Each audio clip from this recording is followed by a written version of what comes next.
Bom dia, pessoal. Deus abençoe vocês. Hoje é 23 de abril, quinta-feira, um dia abençoado, dia ensolarado aqui na nossa Araçatuba. Eu cumprimento a todos aqueles que estão nos ouvindo neste momento. Agora, a hora que eu estou gravando, são 9 horas e 46 minutos. E eu quero, neste momento, agradecer a Deus pela vida de 3 pessoas preciosas que eu tenho aqui anotado, que é aniversário deles. Hoje é aniversário da irmã Maria Maziero. Parabéns, irmã Maria Maziero, que Deus continue lhe abençoando. Apesar das lutas de cada dia, que a irmã esteja sempre alegre com o Senhor Jesus Cristo no seu coração. Parabéns, que Deus lhe abençoe. Também aniversaria hoje a irmã a irmã Aparecida Silva Almeida, a mãe da Ivone, a esposa do irmão Josias. Irmã Aparecida, a irmã Cida, né? Cida, Deus te abençoe, parabéns, felicidades, continue firme, sabendo que no Senhor a nossa vida não é vã, vale a pena viver no Senhor. São anos vividos na presença de Deus. Também não posso me esquecer de citar o nome do meu sobrinho 2, o Gabriel Gonçalves. Ele é neto da Vanilde, da Luísa, filho dos meus sobrinhos, Ricardo e Juliana. Que Deus te abençoe, Gabriel, e que você cresça um menino esperto. Está fazendo hoje 6 aninhos. Deus te abençoe. E aos pais, também desejo que Deus esteja ensinando vocês a melhor maneira de criar o seu filhinho. Filhos são preciosos. Salmo 127 diz que filhos são presentes de Deus. Que Deus continue abençoando vocês. Eu gostaria agora de conversar com vocês, de certa forma, sobre a esteira da vida. A esteira da vida.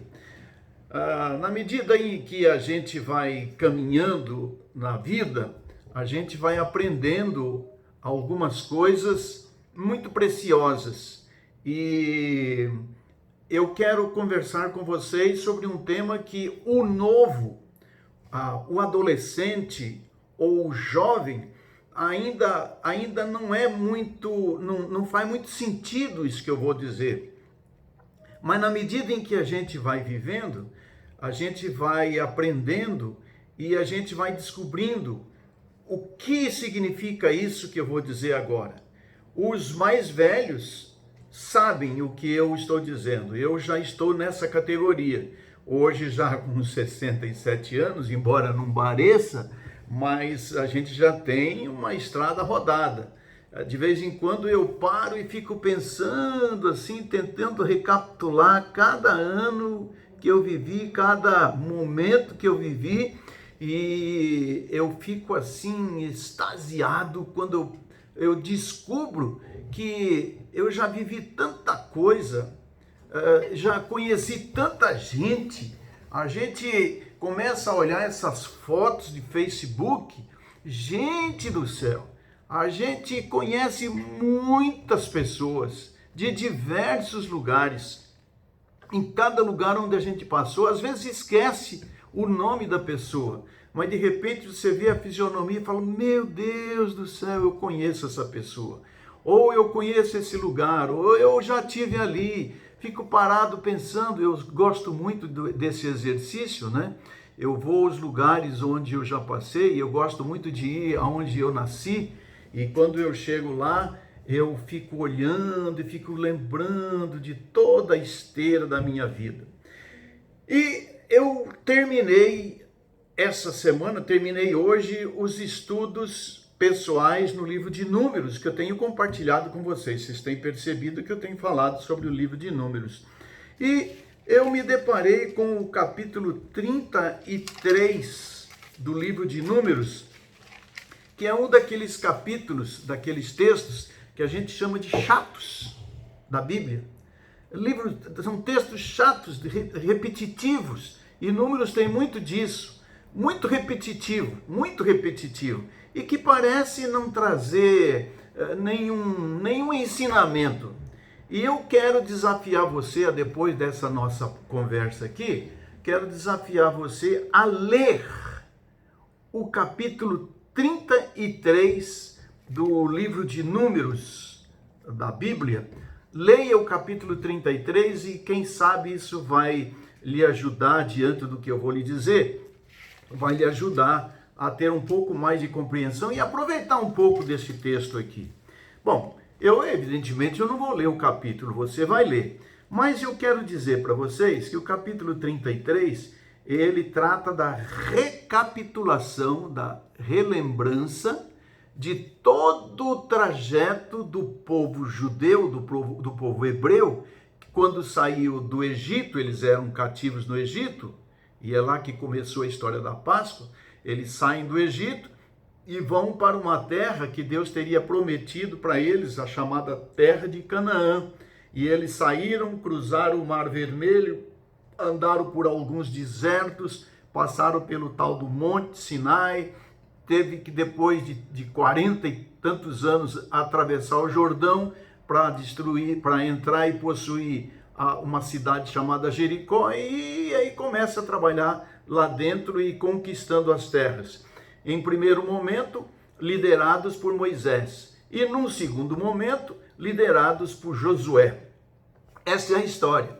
E quando você começa a ler este capítulo 33, principalmente a partir do verso 5, ele começa a dizer: saiu de Ramessés e pararam em Sucote, saíram de Sucote e pararam em Etam, à beira do deserto, saíram de Etam, voltaram para Pi-Hairote, e vai seguindo com esses nomes assim. Saiu daqui, parou ali. É como se você estivesse fazendo uma viagem. Antigamente, a última vez que eu viajei de trem desse jeito foi em março de 69, quando eu saí daqui do interior do estado de São Paulo, de Parapuã, e fui para São Paulo. Então parava num monte de estações de trem. Em 69, um monte de estações de trem. Sai daqui para ali, sai daqui para ali, sai daqui para ali.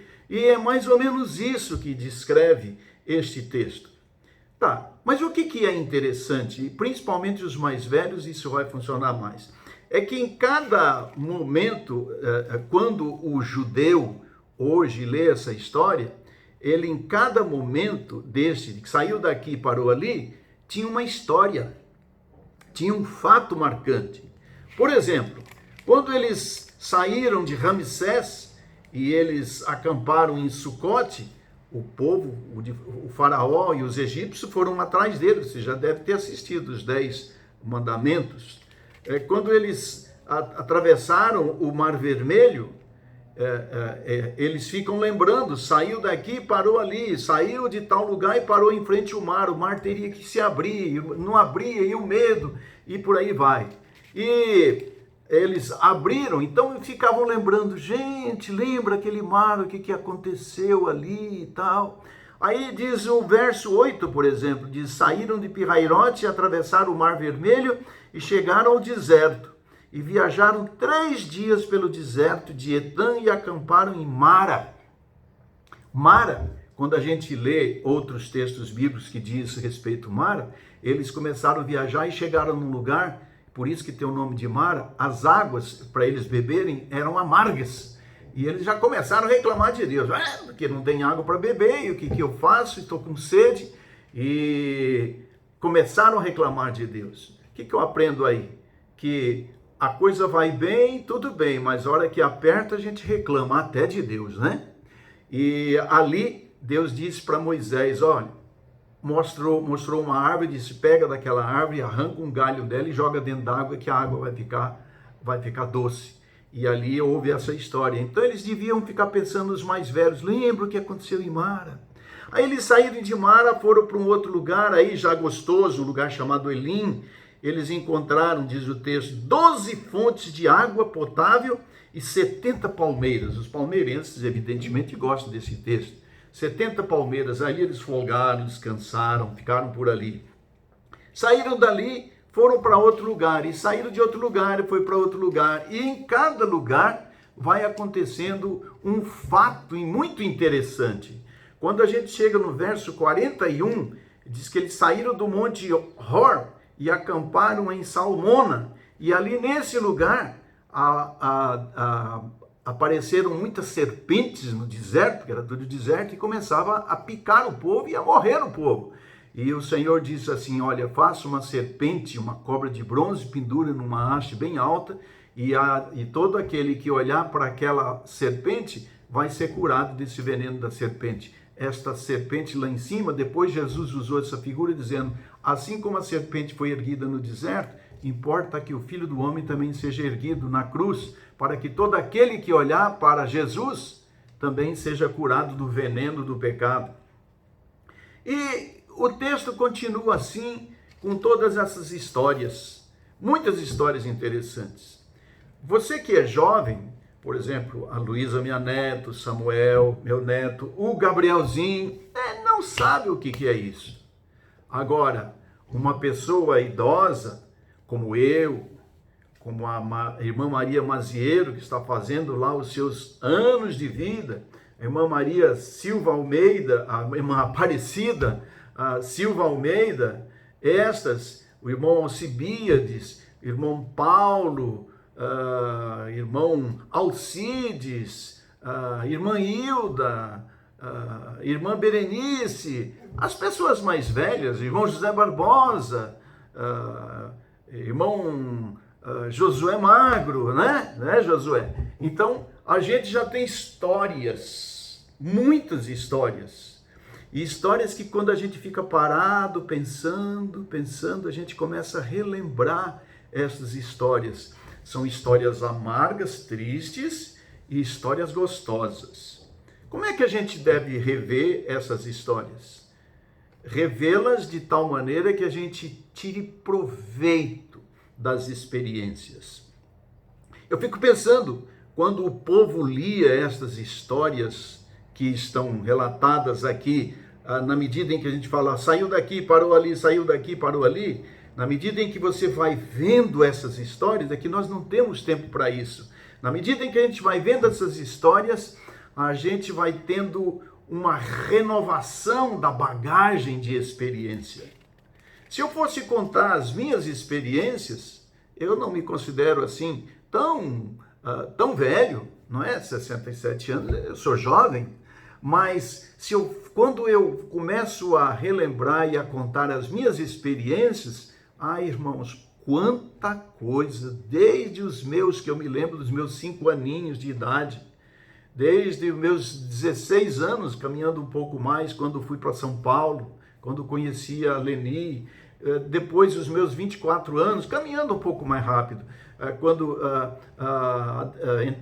quando me casei, quando eu mudei para Xique-Xique, eu já morei em Xique-Xique, na Bahia, no sertão da Bahia, quando eu quase morri lá, com apendicite supurada, quando eu vim para o estado de São Paulo e daqui fui para o Paraná, a minha vida no Paraná, como funcionário do Banco do Brasil e como pastoreando, quantas lutas, quantos batismos, quantas pregações, quantas enfermidades, quantas dificuldades, quanta dureza de dinheiro, quantas dificuldades, quantos problemas no banco, e de repente estou aqui vivo, depois inclusive de um acidente com motocicleta, que Deus me libertou, e estamos aqui enfrentando esse negócio agora chamado coronavírus, Covid-19. O que será de nós? Não sei, mas são histórias ao longo da vida. E isso faz nos refletir, se estamos pensando é porque estamos vivos, faz nos pensar que Deus é conosco. Deus está no controle. Por isso eu estou aqui. Deus tem um plano para mim. Deus tem um plano para você. Agora, o fechamento deste capítulo 33 é que é interessante. A partir do verso 50, eu vejo ali o texto até o seu final, verso 56, que ele vai falar da necessidade de viver segundo a vontade de Deus.